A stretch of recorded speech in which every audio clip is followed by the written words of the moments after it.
Geographical means होता है location, geographical location की बात हम यहाँ कर रहे हैं।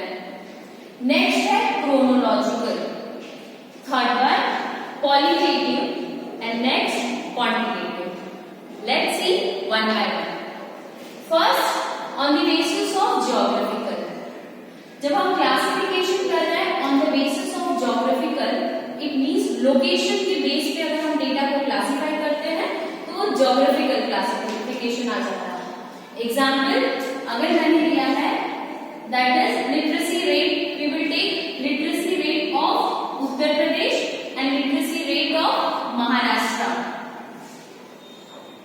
इट मींस दोनों की लोकेशन के बारे में हम बात कर रहे हैं, जो भी लिटरेसी रेट होगी उत्तर प्रदेश की और महाराष्ट्र की। Just because of here we are taking और टॉकिंग अबाउट लोकेशन, इसीलिए it is classified under geographical, that is basis on the basis of geographical location Uttar Pradesh and Maharashtra. Next chronological, chronological means classification is made on the basis of time. अगर हम time के basis पे classify करें, for example literacy rate का ही example लेते हैं, यहाँ पे हम लोग सिर्फ ले रहे हैं लिटरेसी रेट ऑफ उत्तर प्रदेश। उत्तर प्रदेश की लिटरेसी रेट 2018 में क्या थी, 2019 में क्या थी, this is what time, that's why it is classification under on the basis of chronological, क्योंकि हम यहाँ पे किसके बारे में बात कर रहे हैं, time 2018 and 2019. So it is classified on the basis of chronological. Next, qualitative. Qualitative के दो एस्पेक्ट्स होते हैं। Qualitative नाम से ही पता चल रहा है, it's talking about quality. जब भी हम क्वालिटी के बेसिस पे क्लासिफाई करेंगे, जब भी हम डेटा को क्वालिटी के बेसिस पे क्लासिफाई करेंगे, that will be qualitative classification, on the basis of qualitative classification. इसके दो एस्पेक्ट्स हैं। क्वालिटी क्या होती है, स्किल्ड अनस्किल्ड क्वालिटी है। After that we can take कौन से एरिया में सबसे ज्यादा चोरी हो रही है, कौन से एरिया में कम होती है, कौन से एरिया में लिटरेसी रेट सबसे ज्यादा है, कौन से एरिया में कम है, that all will come under qualitative aspects. Characteristics से हम कंपेयर करते हैं। क्वालिटेटिव के दो एस्पेक्ट्स होते हैं, एक होता है सिंपल, दूसरा होता है मैनिफोल्ड। सिंपल मतलब अगर हम कंपैरिजन करेंगे only with one characteristics, only with one characteristics, that will B simple qualitative classification. अगर हम दो से ज्यादा कैरेक्टरिस्टिक्स के बारे में बात करेंगे, that will B manifold. For example अगर हम ले लेते हैं employment rate,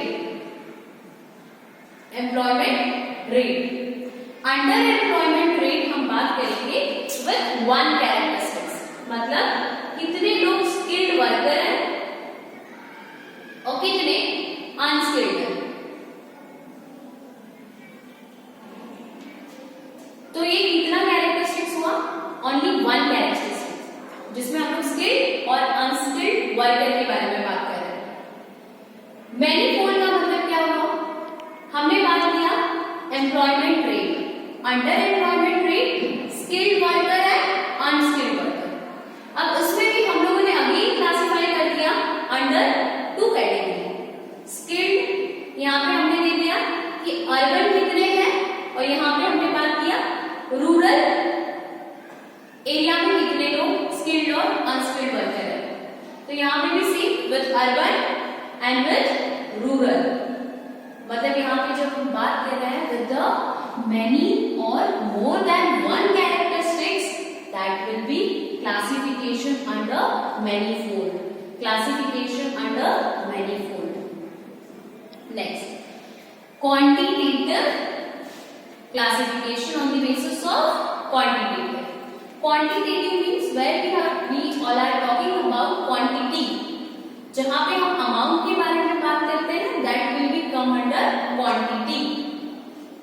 Let's just take example. अगर हम quantity के लिए example लेंगे कि ऑफिस एम्प्लॉय और as employ salary, employees salary की बात हम कर रहे हैं up to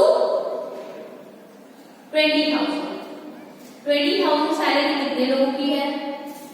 20,000 to 50,000 and 50,000 to 1 lakh or more than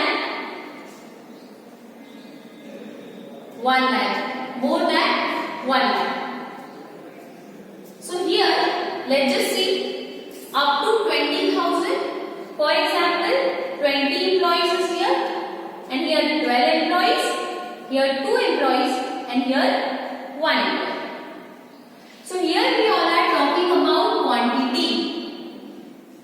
यहाँ पे हमने बात किया है क्वांटिटी के बारे में कि यहाँ पे up to 20,000 कितने एम्प्लॉय की सैलरी है, अब 20 to 50,000 के बीच में कितने एम्प्लॉय की सैलरी है, 50 to 1 लाख के बीच में कितने एम्प्लॉय की सैलरी है, और मोर देन 1 लाख कितने एम्प्लॉय की सैलरी है.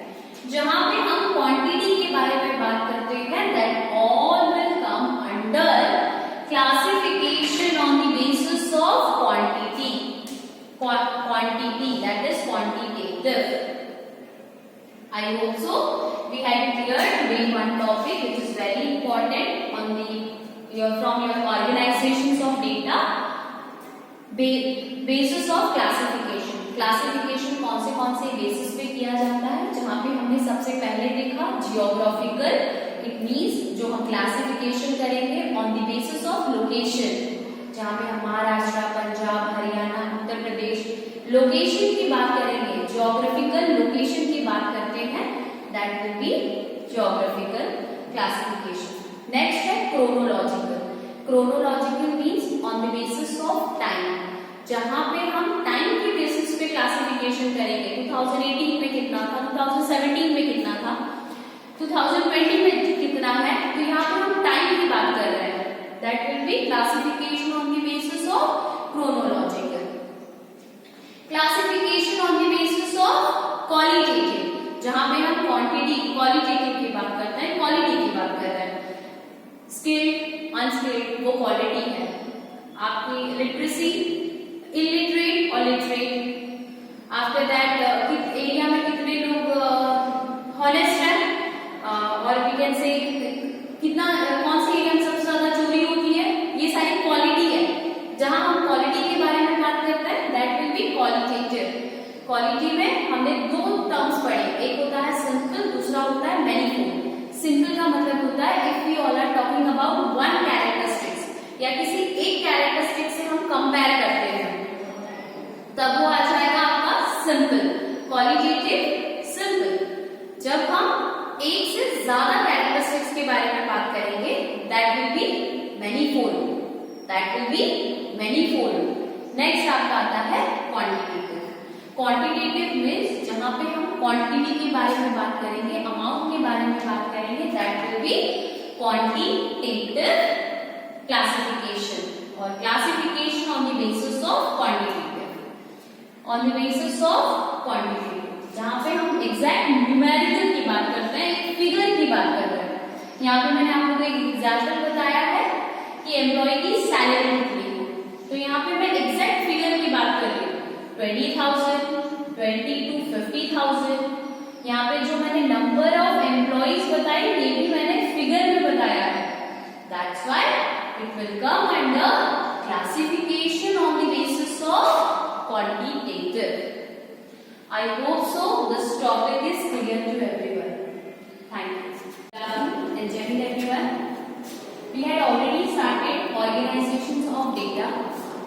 In this, we had studied many topics.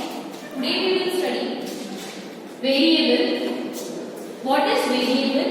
Variable क्या होता है? Variable का मतलब ये होता है which can be changed.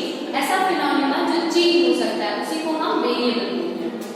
तो वेरिएबल का टर्म लिखेंगे, a phenomena which is capable of being measured and changes its value over a time is known as variable. जो जिसको हम टाइम के हिसाब से चेंज कर सकते हैं, ऐसे फिनोमेना को ही हम क्या बोलते हैं? variable which can be changed. Under variable हम दो टर्म पढ़ेंगे, वो दोनों टर्म कौन सा है? एक होता है डिस्क्रीट, दूसरा होता है continuous.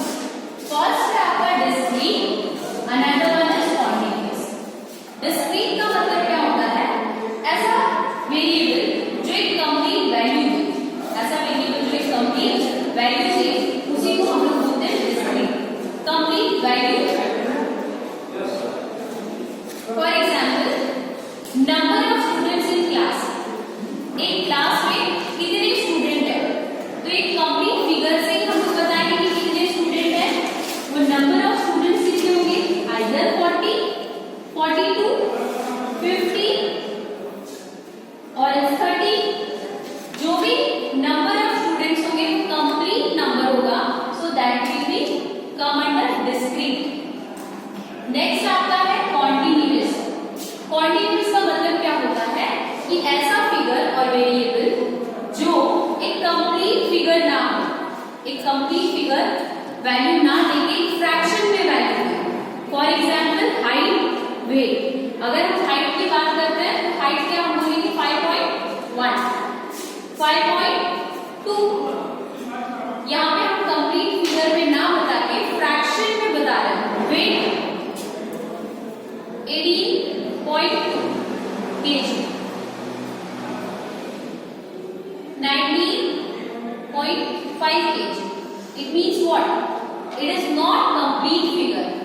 So this will come under continuous. Variable के continuous में आएगा जिसकी फिगर कैसी होती है? ऐसा वेरिएबल जिसकी फिगर कंप्लीट ना होके जब या फ्रैक्शंस में होती है, जिसको हम लोग बोलेंगे continuous. After that raw data. raw data क्या होता है? raw data वो डेटा होता है जिसको crude form में लिया जाता है. The data its crude form is known as raw data. Next term है frequency.